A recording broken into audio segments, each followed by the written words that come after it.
So for this question, we're asked to draw the root locus diagram. So our system just consists of a controller, K, and of course the root locus diagram is going to be plotting where the poles and zeros of our system move to as we vary what the number in here is, K. And this here is the plant or the system that we need to control's transfer function. So I'm going to follow through the steps that I did in the recap video for root locus. And the first step is to identify the open loop poles and zeros so that we can plot them on our diagram.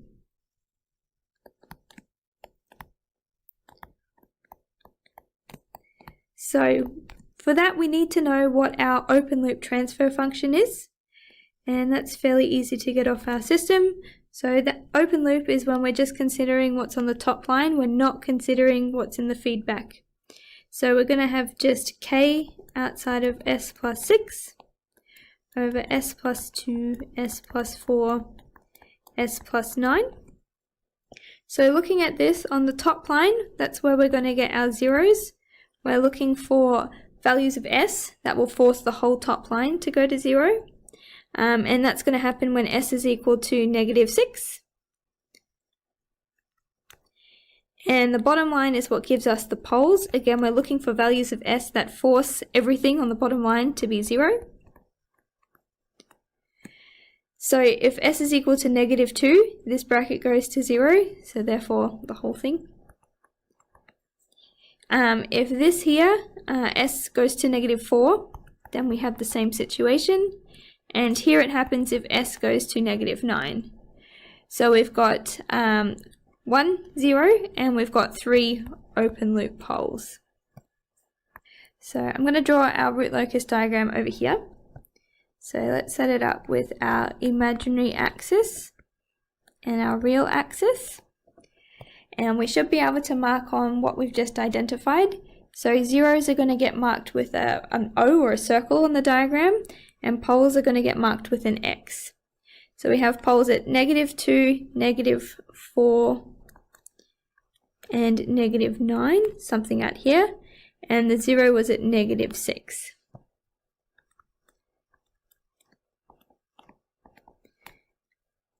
Alright, not super to scale, but anyway, we'll do it on MATLAB at the end and you'll see the nice looking version. Alright, so that's step 1 done.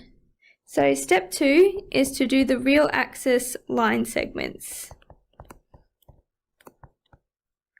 And for this, what we need to do is look at our root locus diagram, and we're going to join together every second set of poles or zeros, whatever it might be, as we move from right to left. So starting over here on the right, the first thing that we hit on the real axis is this pole at -2, and we need to join it to whatever's next on the real axis. So that's going to mean that these two are joined together, and the root locus is between those points. We don't join the next set, so it's blank in here. We then hit the next one at -6, and we need to join it to the next pairing. Okay, and then there's nothing out here, so that's where it stops. So every second pair gets joined together. Alright, so that's been done.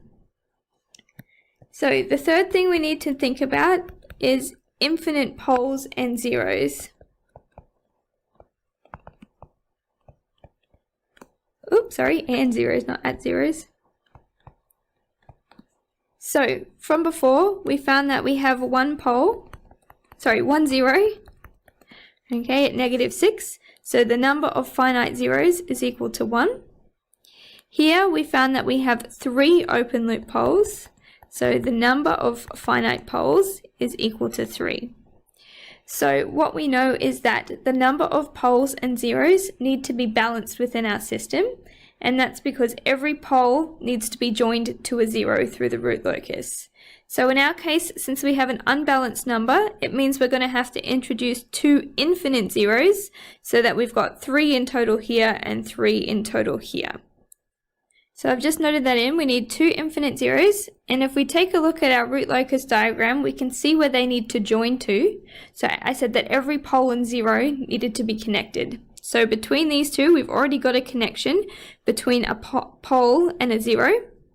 Here though, we can see that we've got 2 poles joined to each other. So what we need to do is introduce these two infinite zeros so that these are then connected rather than to each other to these infinite zeros. So when we get a bit further and we look at the breakaway points, we know that we're going to have a breakaway essentially in this area such that we end up joining the poles to zeros. So let's mark that in.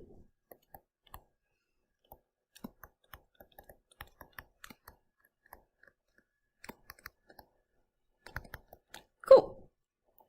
All right, so the next thing that we need to look at now is asymptotes.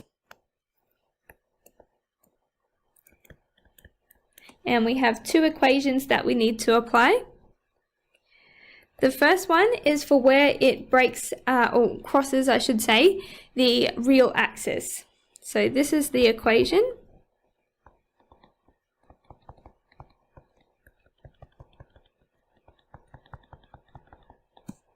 Alright, so on the top line we have the sum of the finite poles and the sum of the finite zeros. So we can sub that in. We have finite poles at these three places, so it's going to be -2 plus -4 plus -9, minus, we need the finite zeros, which is -6. So it gets divided by the number of finite poles and zeros, and we work those out as well. We've written them down here. It's going to be 3 minus 1. So if you put this in a calculator, you find out that your asymptote is going to cross the real axis at -4.5. So the other thing we need to work out for the asymptotes is the angle that they're going to be at. So again, we have an equation for that.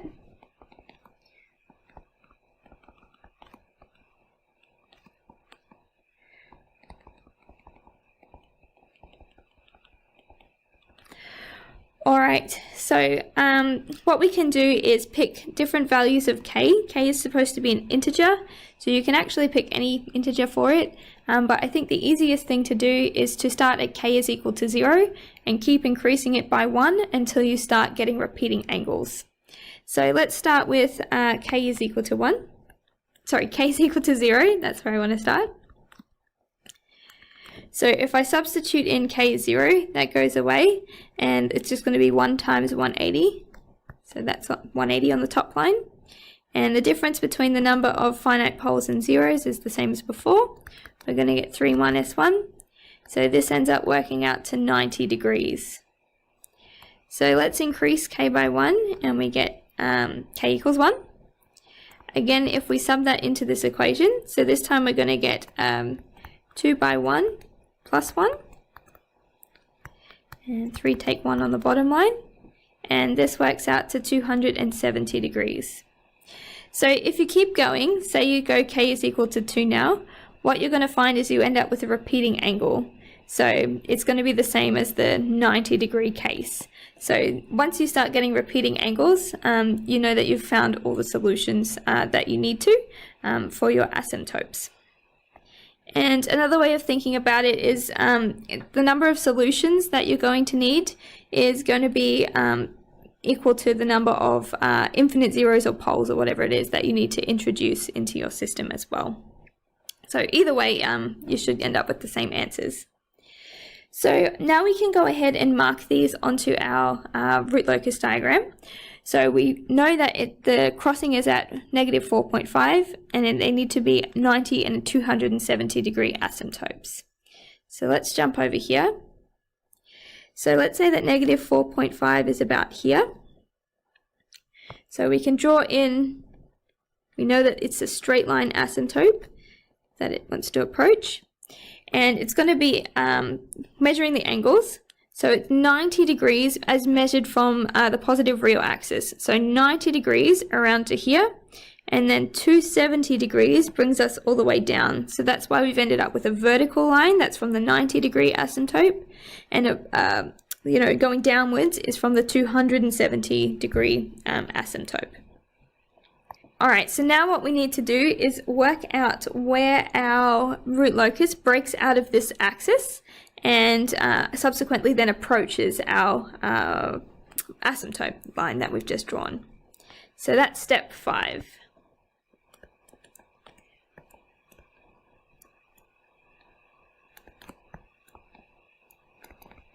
So again, we have an equation for this.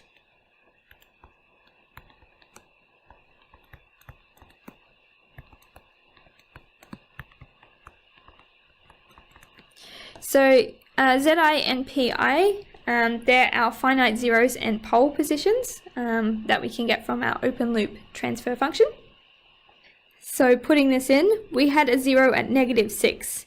So this is going to end up being a double negative, so it becomes +6. And then we have 3 poles that we need to put in here. So we had 1 at 2. It's a sum of, so we add on. We then had a pole at 4 and another pole at 9. So this equation here is really ugly to try and solve by hand because it ends up being a polynomial, and it's going to be a third order polynomial, so it's a bit messy. So what I'd recommend is, in this situation, go ahead and put it in MATLAB or Wolfram Alpha or your calculator to be able to solve it. So I've put it in Wolfram Alpha. This is it, and it's given me 3 different solutions to my problem. So I'm going to need to go ahead and figure out which one is the one that makes the most sense. So let me just put these down on our paper, our 3 solutions. Okay, so looking at these, only one of them is actually going to make sense. So before, up here at step 3, we concluded that we need 2 infinite zeros, and they need to join to our poles at -2 and -4. So we can see that these are joined along the real axis. So it only makes sense that our breakaway point can sit on that axis. So 2 of the solutions that we just solved for actually had imaginary components. So they'd be sitting up somewhere off the axis, and doesn't make sense. So we need to pick the real number that's between -2 and -4. So if we pop that back down, this is the one that's going to make sense. It's between -2 and -4 on the real axis. These ones don't make sense, so we can discard them. So let's go back up here and mark in. So we'll say about here is our -3.09. So that's where it's going to break out of our axis. So we should be able to complete the root locus now. So when it breaks out of this axis, it needs to break out at 90 degrees up and down. It's then going to try and approach this straight line asymptote, and it gets closer and closer to it until it actually touches it at when it reaches infinity, positive infinity and negative infinity. So that's my best job of drawing it manually. If you want to, you can try and compare against the MATLAB one, which we'll do in a second. So there was one last step to our process for drawing these root locus diagrams, and that was to find the imaginary axis crossing. Now we can actually look at this root locus diagram and see that at no point is any of the root locus coming across this imaginary axis. So therefore there's no point trying to compute where that happens, because you're not going to get an answer that makes any sense.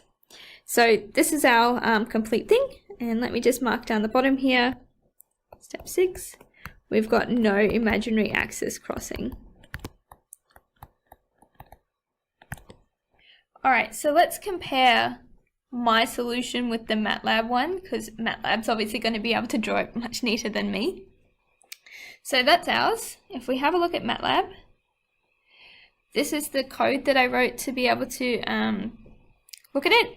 Just remember that you're looking for the open transfer function in here, and you don't put the k inside your transfer function for MATLAB, because when you plot your root locus, MATLAB's going to do that for you. So this is what it plots, and where these lines move, that's telling you where the poles and the zeros are going to go as you change your k value.